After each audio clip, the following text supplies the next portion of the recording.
வணக்கம் நண்பர்களே. இன்றைக்கி ஞாயிற்றுக்கிழமை. இன்றைக்கி வந்து ரிலாக்ஸாக வீட்டில் தான் இருக்கிறோம். கொஞ்சம் ரொம்ப ரொம்ப ரொம்ப ரொம்ப கம்மியான பிரேக்ஃபாஸ்ட்டு, சிம்பிள் பிரேக்ஃபாஸ்ட்டு என்னென்னு பார்ப்போமா? முதல்ல வந்து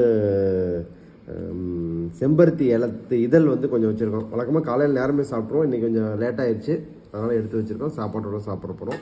ஒரே ஒரு செவ்வாழைப்பழம் வச்சுருக்கோம். அப்புறம் பார்த்திங்கன்னா இது வந்து குதிரவாளி அரிசி.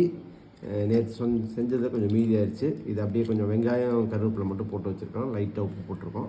ப்ளஸ் இதோட வந்து கொஞ்சம் தயிர் வச்சுருக்கோம். ஸோ இது மட்டும் தான் நீங்கள் சாப்பிட போகிறோம். இது போதுமா பத்தாதான்னு கேட்காதீங்க. இது வந்து எனக்கு போதும். ஏன்னா இன்றைக்கி வந்து வாக்கிங் போகல, அதனால் எக்ஸசைஸ் இல்லைங்கிறதுனால இது போதுமானதாக இருக்குன்னு தான் நினைக்கிறேன். அது மத்தியானம் வீட்டில் சும்மா தான் இருக்க போகிறோம். இன்றைக்கி வெளியில் போகிற வேலையும் கிடையாது. ஸோ அதனால் இது வந்து எனக்கு போதுமானது. உடனே அடுத்த கேள்வி வருவங்களுக்கு சித்ராவுக்கு என்ன சாப்பாடு அப்படிங்கிறது. ஓகே, சித்ராவுக்கு வந்து வழக்கம் போல் வந்து சிக்கன் குழம்பு, தோசை. ஸோ இதுதான் வந்து இன்றைக்கி காலை உணவு எங்களோடது. ஓகே.